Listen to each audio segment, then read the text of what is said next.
아멘. 오늘 읽은 이 본문의 말씀으로 제가 이 제목을 가장 가치 있는 인생은 이라는 제목으로 말씀을 준비하게 되었습니다. 가치 있는 인생이라고 이렇게 제목을 정했는데, 여러분들이 생각하기에 정말 우리 인생에서 가치 있는 인생이란 과연 어떠한 인생일까? 여러분 한번 생각해 보시기 바랍니다. 세상적으로 볼 때에 나름 열심히 수고하며 최선의 삶을 살았기에 또 그 수고의 혜택으로 어느 누구보다도 풍족하고 또 누리고 싶은 것을 마음껏 누리게 되고 또 즐기고 싶은 것 마음껏 즐기면서 나름 땀 흘리며 열심히 살아온 결과로 이제 좀 여유로운 삶을 살게 되었다 했을 때 자신의 그 삶을 돌아보면서 야, 나름 수고했구나, 참 가치 있는 인생을 살았다, 이렇게 이야기하는 분 있을 줄 압니다. 여러분은 어떻게 생각하십니까? 충분히 공감할 줄 믿습니다. 이 부분에 있어서 오늘 저와 여러분들은 오늘 본문의 말씀, 이 다윗의 삶을 통하여, 그렇다면 성경으로 통하여 가치 있는 인생은 무엇일까? 이 부분을 다윗의 삶을 비추어 보면서 한번 해답을 찾아보기 원합니다. 그래서 저 또한 오늘 이 본문 말씀을 통하여 이러한 제목 아래 말씀을 준비하는 가운데 참 많은 생각을 갖게 되었습니다. 내 인생은 과연 어떠한가 하면서 말입니다. 아무튼 오늘 주신 말씀을 바탕으로 여러분의 인생이 가치 있는 인생으로 하나님 앞에 귀하게 쓰임받기를 소망하고 또 앞으로의 삶에 있어서 가치 있는 인생을 살아감으로 하나님 앞에 귀하게 쓰임받는 도구가 되기를 먼저 주님의 이름으로 축복합니다. 그럼 먼저 오늘 본문이 있기까지의 배경을 여러분에게 먼저 한번 설명하겠습니다. 다윗은 이스라엘의 위대한 왕으로 쓰임받게 되었습니다. 다윗이 왕으로 세움받은 이후에 주변의 많은 나라와 민족과 크고 작은 전쟁이 많이 있었습니다. 그런데 하나님의 놀라운 은혜와 그 능력으로 그 주위에 있는 많은 원수를 무찌르고 강력한 민족으로 세움받았습니다. 그러므로 말미암아 이 다윗은 주위의 많은 민족과 화친을 맺은 가운데 평화롭게 삶을 살게 되었습니다. 그러한 가운데 오늘 본문에 암몬이라는 나라가 나오는데요, 이 암몬과의 관계도 아주 화친을 맺은 관계였습니다.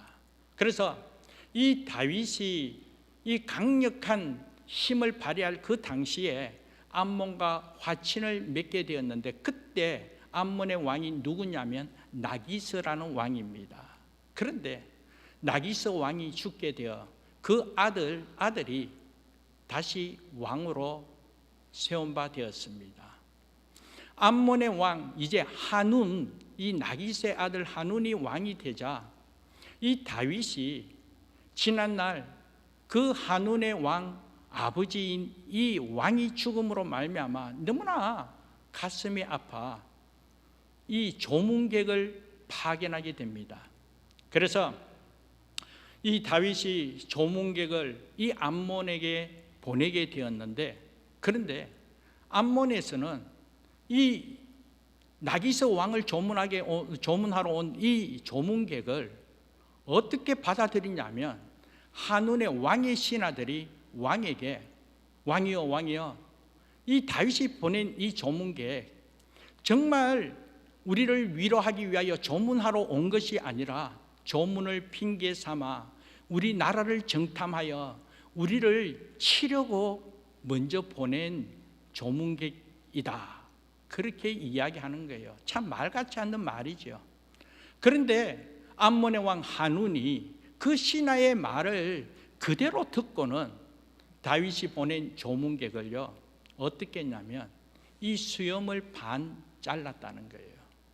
그리고 옷을요 엉덩이 보일 정도로 반을 잘랐다는 거예요. 정말 수치심을 갖도록 그렇게 행했다는 것입니다.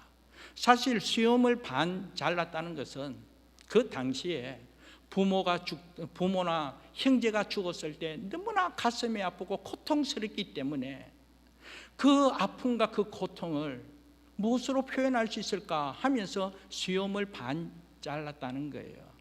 그렇기 때문에 이 암몬 한운 왕은 이 수염을 반 자르면서 무엇을 암시했나 하면 너네들 또한 이러한 고통과 아픔을 경험할 것이다, 그런 뜻으로 수염을 반 잘라 조문객을 다시 돌려보냈다는 거예요.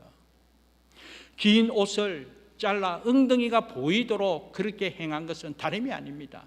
이렇게 너희들이 수치를 당할 것이다, 그것을 암시하면서 돌려보냈다는 거예요.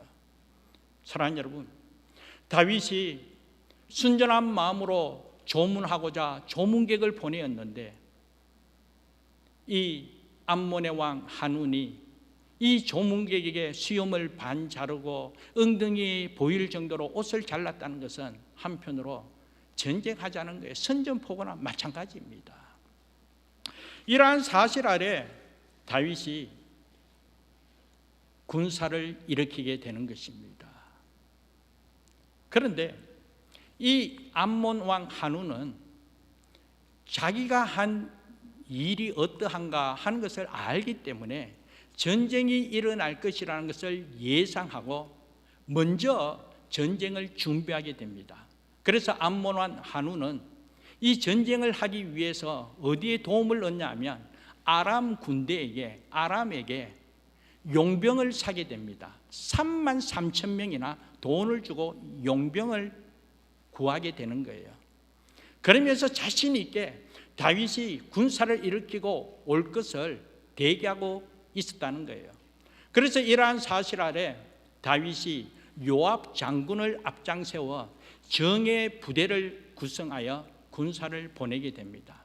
그래서 요압 장군이 이 정예 부대 특공대를 이끌고 그 암몬을 부수기 위하여 쳐들어갔는데 이 한운의 군사들은 이미 용병을 사고 모든 전쟁을 준비한 상태이기 때문에 이제 만만하다는 거예요.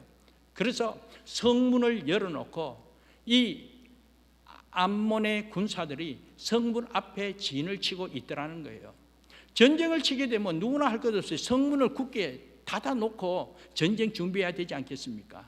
그런데 이미 만만하다고 한번 와보라고 자신 있다, 그런 차원에서 성문을 열고 성문 앞에서 저들이 군사를 이끌고 기다리고 있다는 거예요. 그래서 이스라엘 군대 이 요압 장군이 군사를 이끌고 앞으로 갔을 때 그들의 모습이 그와 같은 상황 속에 있었다는 거예요. 그런데 알고 보니, 뒤를 돌아보니 아람 군대가 용병을 거느리고 뒤쪽에서 매복해 있다가 뒤에서 이 이스라엘 군대를 포위하게 되었다는 것입니다. 요압 군대가 이제는 진퇴양난에 놓여 있습니다.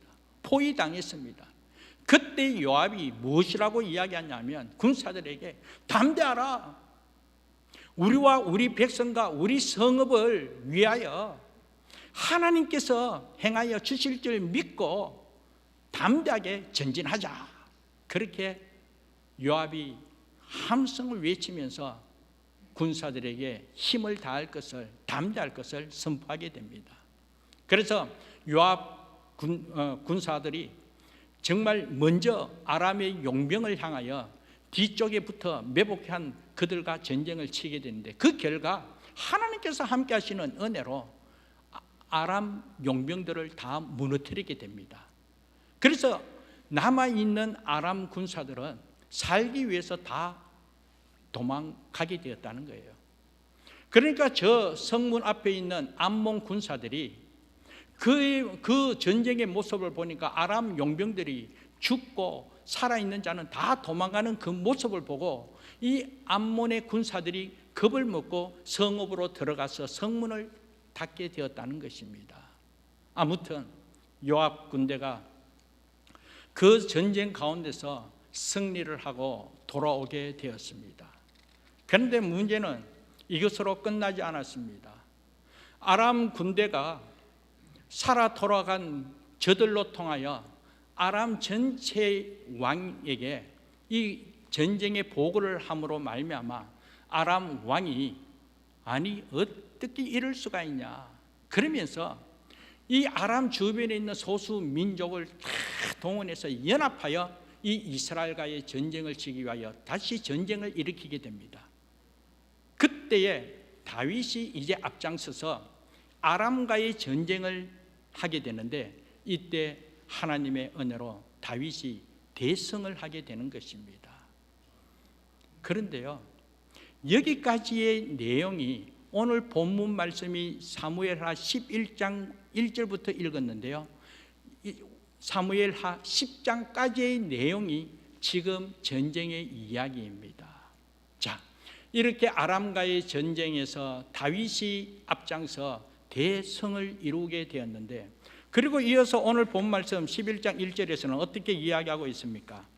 그 해가 돌아와 왕들이 출전을 할 때가 되매, 그렇게 이야기하고 있는데요, 사실 그 해가 돌아와 이 표준 세번역에 보면 분명히 이렇게 이야기하고 있습니다. 그 다음 해 봄에 이제 겨울이 지나고 이제 봄이 왔을 때 왕들이 출전할 때가 되었다. 이는 뭐냐면 이제 암몬이 정말로 전쟁을 철저하게 준비하여 암몬이 이제는 전쟁을 일으키겠다고 이제 오게 된 거예요. 그러므로 말미암아 이제 이 11장 1절에서는 겨울이 지나고 봄이 다가왔을 때에 이제 왕들이 출전할 때 암몬 왕이나 다윗 왕이나 이제 왕들이 이제 총출동하여 이 큰 전쟁을 치러야 할 그때가 다가왔다는 거예요. 그런데 오늘 본문 말씀을 보면 다윗은 그 전쟁에 나가지 않았습니다. 역시나 요압 장군을 보내고 그리고 그 부하와 온 이스라엘 군대만 보냈다는 것입니다. 그러면 다윗은 이 앞서 분명히 말씀하고 있죠. 왕들이 출전할 때다. 왕들이 출전해야 할 그 큰 전쟁에 다윗은 전쟁에 나가지 않고 그러면 무엇을 했나? 오늘 본 말씀 2절에서는 이렇게 설명하고 있습니다.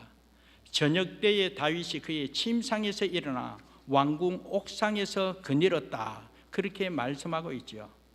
여기서 자세히 보면 다윗이 그의 침상에서 일어났다.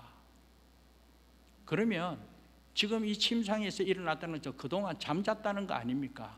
여러분, 잠을 자면 언제 잡니까? 밤중에 자잖아요. 밤에 자야 되는데, 그런데 여기 말씀에 보면 저녁 때에 일어났다. 그렇게 말씀하고 있어요. 저녁 때에 잠을 청해야 할 텐데 이 다윗은 오늘 본문에서 저녁 때에 일어났다. 이걸 보면 뭔가 잘못돼도 완전히 잘못됐다는 것을 느낄 수가 있습니다. 저녁 때에 잠을 청하며 잠을 자야 할 텐데 저녁에 일어났다 하면 얼마나 한가했으면 점심 먹고 난 뒤에 식곤증으로 잠을 청했다. 그 잠시 잠을 청할 수도 있겠지요. 그런데 저녁 때까지 잠을 청했다.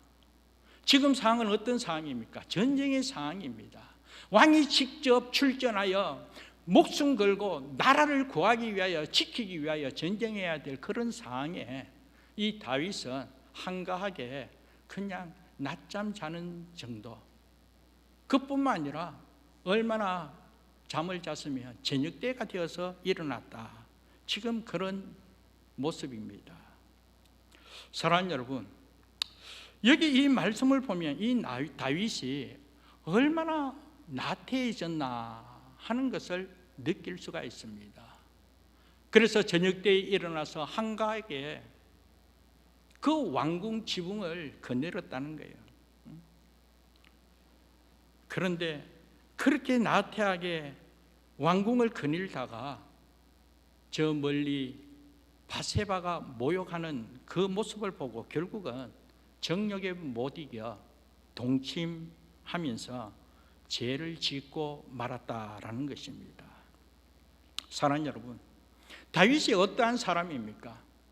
하나님으로부터 내 마음에 합한 자라라고 칭찬받고 인정받은 다윗이 아닙니까? 이스라엘 민족사에서도 가장 위대한 왕으로 그렇게 칭송받은 다윗입니다.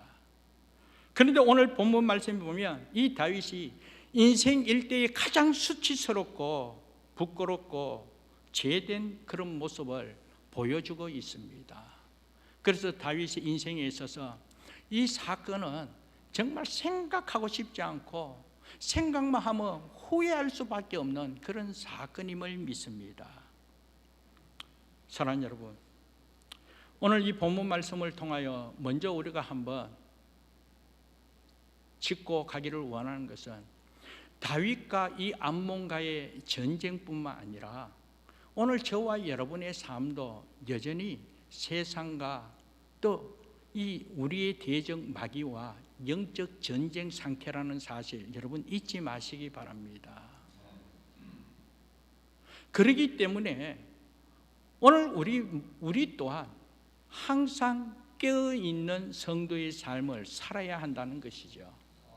다윗이 지난날 아무리 하나님으로부터 내 마음에 합한 자라고 그렇게 인정받고 칭찬받았다 할지라도 순간 잠에 청하게 되면 아니라고 나태하여 게을러 영적인 잠 깨어있지 못하고 잠을 자게 되면 결국은 우리의 대적 마귀가 한순간 빈틈만 있으면 삼키려고 다가오는 그 사탄이기에 그 순간을 놓치지 않고 유혹함으로 결국은 죄를 짓게 만들더라라는 것입니다. 그러므로 오늘 저와 여러분 마찬가지입니다.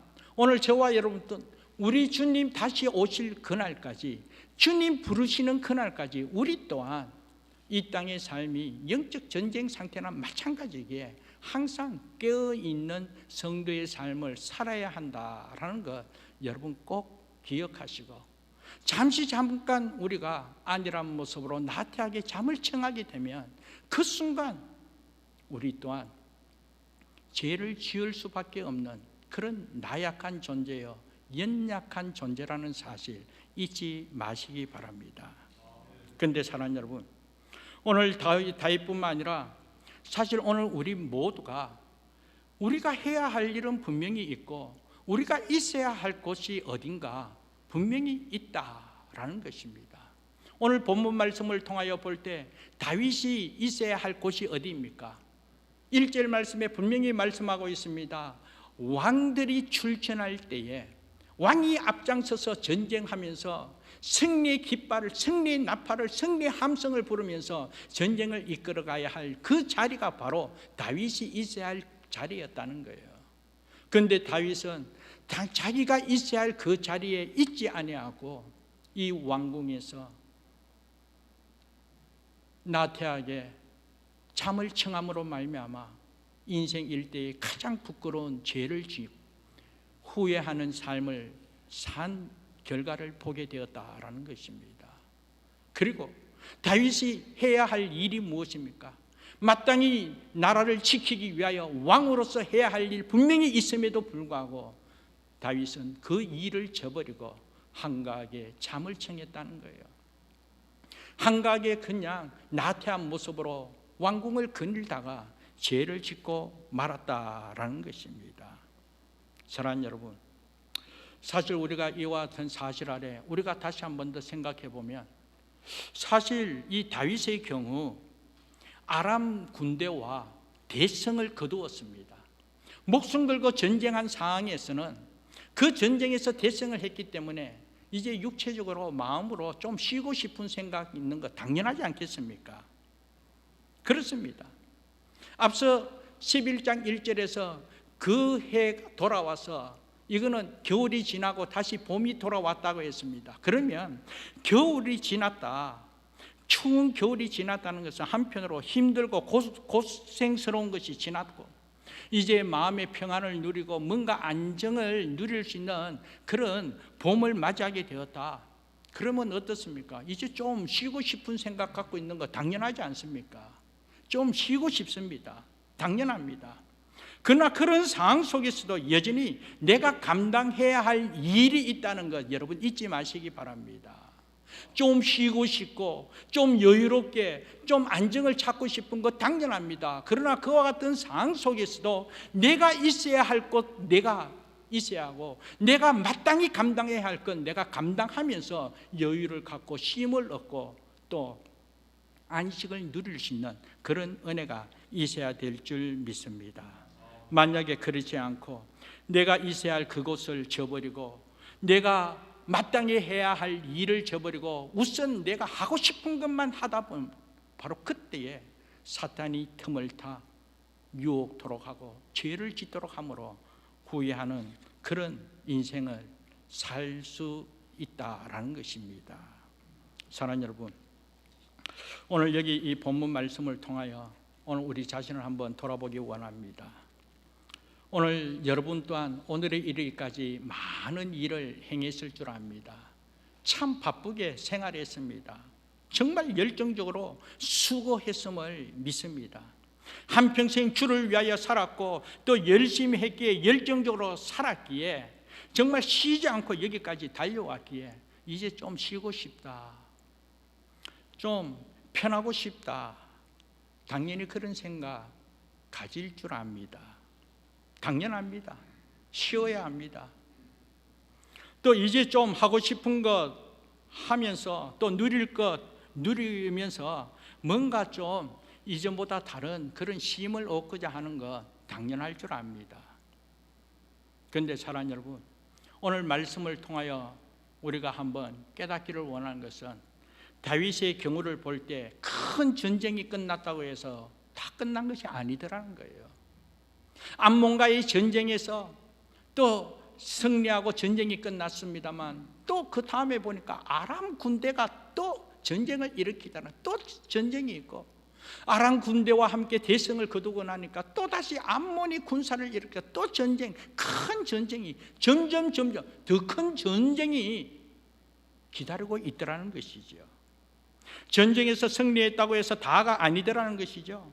다음에 봄에 또 전쟁이 기다리고 그래서 왕들이 출전해야 된다는 그만큼 큰 전쟁의 앞을 기다리고 있다는 것이죠. 이것을 볼 때 오늘 우리의 영적 전쟁도 마찬가지라는 것입니다. 한 번에 승리했으므로 끝나는 것이 결코 아니라는 것이죠. 또 다른 전쟁이 기다리고 있다는 거예요. 그런데 점점 더 규모가 큰 전쟁의 앞을 기다리고 있더라는 것이죠. 쉬고 싶습니다. 누리고 싶은 것 당연하지만 역시나 오늘 우리의 삶은 한결같이 깨어 있어야 한다는 것 오늘 말씀을 통하여 여러분 깨달으시기 바랍니다. 여기까지가 아니더라는 것이죠. 이제 다 끝났는 줄 알았는데 그렇지 않더라는 것이죠. 그래서 내가 있어야 할 곳에 있어야 하고 내가 하고 싶다고 해서 다 하는 것이 아니라 마땅히 해야 할 일을 우선으로 하면서 여전히 하나님께서 허락하신 사명을 쫓아 살아가는 오늘 우리 모두가 되어야 될 줄 믿습니다. 그렇다면 오늘 이 시간 여러분 스스로를 한번 물어보기 바랍니다. 여러분이 있어야 할 곳이 어디 있습니까? 지금 현재 여러분이 있어야 할 곳이 어디이며 또 여러분이 마땅히 감당해야 할 일이 무엇인가 한번 생각해 보자는 거예요. 내가 하고 싶은 일만 아니라 내가 마땅히 감당해야 할 일이 무엇인지 이것을 깨닫고 행할 수 있는 그런 은혜가 있기를 주님의 이름으로 축복합니다. 아무튼 오늘 본문의 말씀을 보면 다윗은 있어야 할 곳을 저버리고 해야 할 일을 하지 않고 한가게 잠을 청하다가 또 나태하게 쓸데없이 왕궁을 거닐다가 결국은 밧세바가 모욕하는 모습을 보고 유혹에 빠져 인생에서 가장 부끄럽고 수치스러운 죄를 짓게 되었다는 것이죠. 생각하면 생각할수록 후회할 수밖에 없는 그런 부끄러운 사건이 일어났다는 것이죠.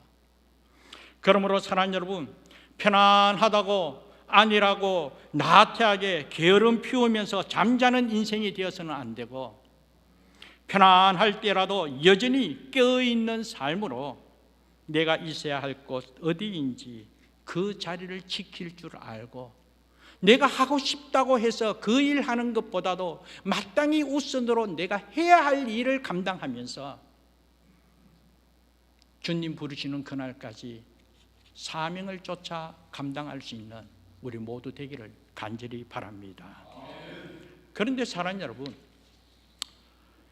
사실 다윗은 앞서 이야기했습니다. 하나님 마음에 합한 자다라면서 하나님이 인정한 다윗입니다. 그리고 다윗의 삶을 통하여, 다윗의 가문으로 통하여 예수 그리스도가 이 땅에 태어나도록 그 가문을 하나님께서 축복해 주셨습니다. 그렇다면 이전에 이렇게 하나님께서 이 다윗의 삶을 복의 근원으로 세워준 그 이유는 어디에 있었는가? 오늘 이 본문을 통하여 다윗의 그 안타까운, 부끄럽고 수치스럽고 후회하는 모습을 우리가 접하면서 도전받았습니다만, 그렇다면 이전에 다윗이 하나님으로부터 인정받게 된 그때는 과연 어떠한 삶이었나? 오늘 본문 말씀하고 한번 비교해서 한번 살펴보면 사무엘하 7장에 보면 이런 말씀이 있습니다. 7장 1절을 보면 여호와께서 주의 모든 원수를 무찌르사 왕으로 궁에 편안히 살게 하신 때에, 이렇게 말씀하고 있습니다. 다윗은 하나님께서 함께해 주신 은혜와 근능력으로 주의 모든 원수를 무찌르고 이제는 평안 누리면서 태평성대를 이루게 되었다는 것입니다. 이제 가장 편안히 살게 되어 인생의 봄날을 맞이했기 때문에, 누구보다도 이 원수를 또 다 무찌르기 때문에 이제 고생 끝났다는 거예요.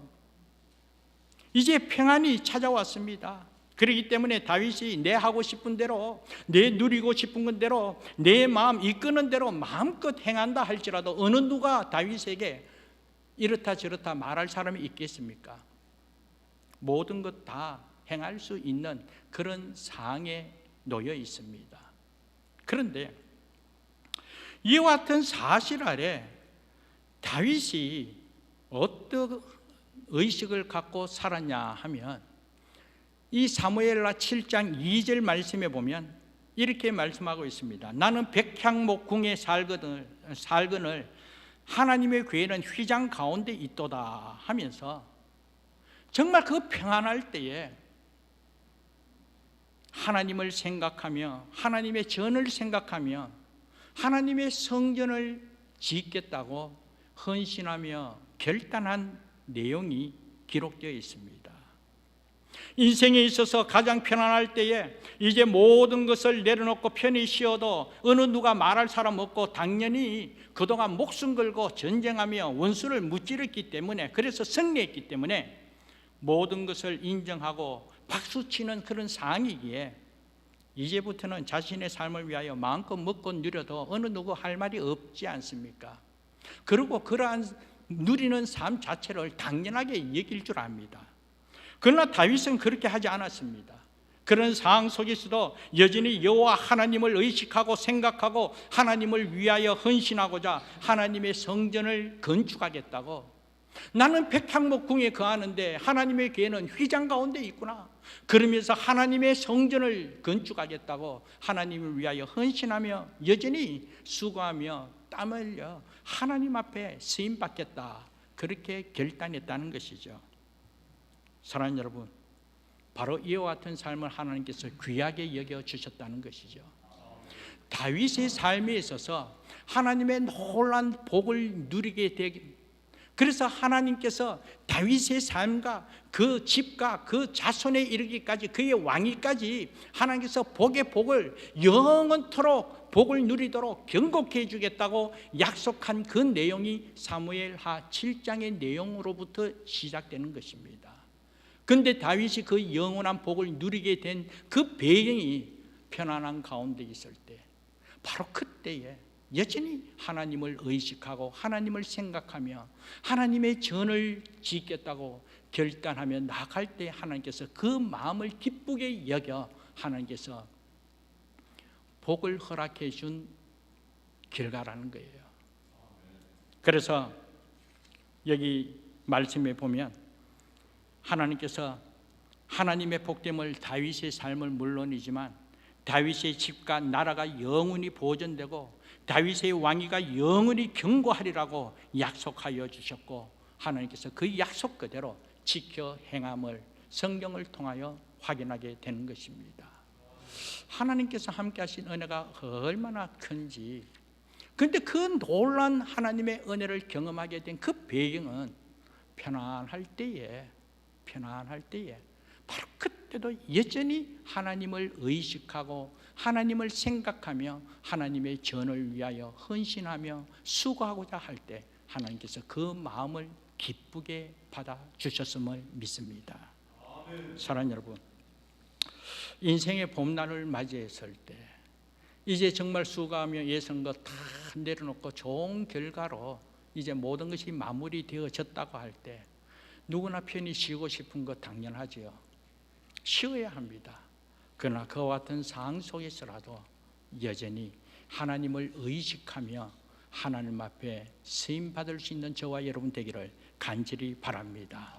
그런데 여기서 또 한 가지 짚고 가기를 원하는 것은, 그렇다, 편안할 때에 하나님을 생각하면서 주신 은혜가 너무나 크기에 하나님 앞에 감사하며 찬송하며 하나님께 영광 돌리며 그러면서 다 여유가 있기에 이제 여유로움을 갖고 주의 전을 위하여 봉사하고 나누고 베풀고 얼마나 좋아요. 그럴 수 있지 않습니까? 이제 또 그렇게 해야 합니다.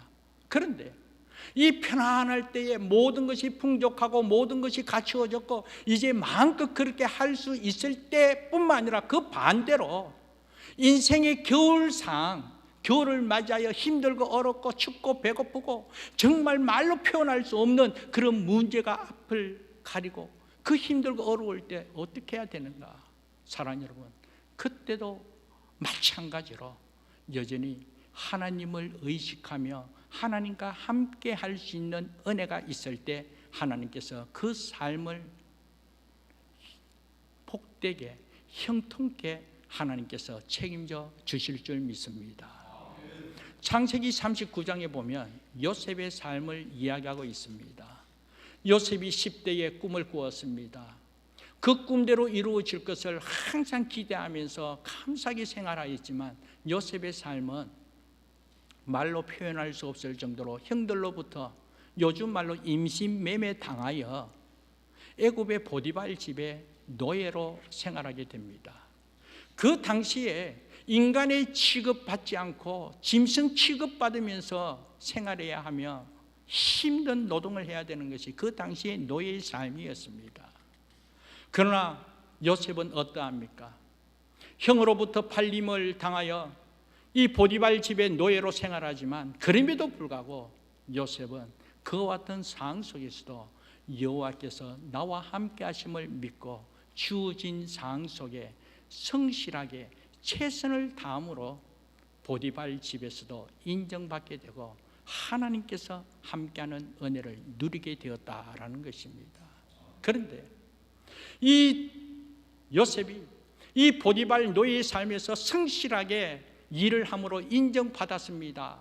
그런데 또 한편 이 보디발의 아내가 요셉의 용모가 아주 잘생겼고요, 아름답게 멋지게, 그러다 보니까 요셉의 아내가 눈짓 보내면서 그리고 동침하자고 유혹하게 됩니다. 요셉 입장에서 주인의 아내와 좋은 관계 속에 있다면, 그의 그늘에 있으면 지금보다도 대우 면에서 더 풍족함을 또 인정받음으로 말미암아 더 많은 혜택이 있지 않겠습니까? 그러나 요셉은 그러하지 않았습니다.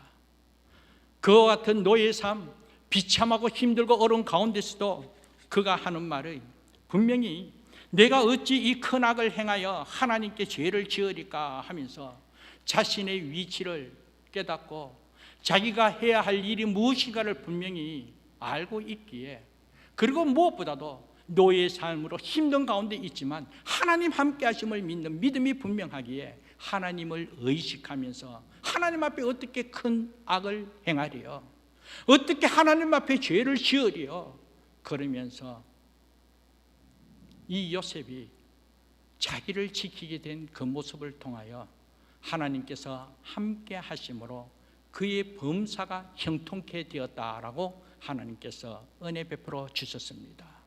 이러한 사실로 통하여 하나님께서 요셉을 세워주심으로 말미암아 애굽의 총리로 세운 바가 되고, 애굽의 총리로 세운 요셉을 통하여 이스라엘 민족을 구원케 하고 하나님의 나라를 이루가도록 하나님께서 그를 귀하게 사용해 주셨다라는 것입니다. 사랑하는 여러분, 오늘 저와 여러분, 오늘 주신 말씀을 통하여 인생의 가장 가치 있는 인생은 과연 어떠한 인생인가, 이러한 제목으로 오늘 말씀을 나누게 되었습니다. 가치 있는 인생, 정말 우리 인생에서 가장 가치 있는 삶은 과연 어떠한 삶입니까? 정말 이 땅에서 풍족함을 누리고 이 땅에서 마음껏 즐기면서 내 나름대로 하고 싶은 거 다 함으로 말미암아 내가 행복하다, 내가 참 가치 있는 인생을 살았다, 그리고 이와 같이 우리가 노래 부르면서 살 것일까? 그 이전에 오늘 말씀으로 돌아갈 때에 정말 가장 가치 있는 인생은 우리가 삶의 터전에서 어디에서 무엇을 하든 항상 하나님을 의식하며 살아갈 수 있는 삶이 오늘 우리 성도의 가장 가치 있는 인생임을 믿습니다. 어디에서 무엇을 하든 어떤 경우든 하나님을 의식하면서 코람되어 하나님 면전 앞에서, 그러면서 내가 있어야 할 곳에 내가 그 자리를 지킬 줄 알고 내가 마땅히 해야 할 일 우선적으로 행하면서 내가 하고 싶은 대로 하는 삶이 아니라 마땅히 내가 해야 할 일을, 그것을 저버리지 않고 행할 줄 아는 삶, 이러한 삶, 하나님께서 함께 하시는 삶, 하나님께서 아시기에 하나님께서 함께하는 놀라운 은혜로 형통함이 넘치도록 은총 베풀어 주실 줄 믿습니다. 사랑하는 여러분, 오늘 주신 말씀을 통하여 다시 한 번 더 우리 자신을 한번 돌아봅시다. 내가 있어야 할 곳이 어디인지, 학생은 학생으로서 있어야 할 곳이 분명히 있을 것이고, 우리 성도들은 성도로서 있어야 할 곳이 분명히 있을 것이고, 또 내가 사명 감당해야 할 곳, 내가 당연히 거해야 할 곳 분명히 있음을 믿습니다. 그 자리를 거스르지 마시기 바랍니다. 지킬 줄 알아야 된다는 거예요. 또한 내가 하고 싶은 것보다 마땅히 꼭 해야 할 일 하는 삶이 하나님 보시기에 좋아하더라, 하나님께서 인정하는 삶이기에 하나님께서 선한 뜻으로 인도하여 하나님의 영광을 드러내도록 귀하게 사용해 주심을 믿습니다. 그러므로 오늘 우리 한순간 한순간, 오늘 우리의 삶이 한편 영적 전쟁과 마찬가지라고 했습니다. 항상 깨어 있어야 된다는 사실을 꼭 기억하면서 주님 부르시는 그날까지 성도로서, 또 사명자로서, 그리고 참된 그리스도인으로서 하나님으로부터 인정받는 가치 있는 삶으로 후회하지 않는 모습으로 하나님의 뜻을 이 땅에 온전히 이루어가는 우리 모두 되기를 주님의 이름으로 축복합니다. 기도하겠습니다. 하나님 감사합니다. 오늘 주신 말씀을 통하여 오늘 우리 삶을 한번 돌아볼 수 있도록 은혜 베푸심을 감사합니다.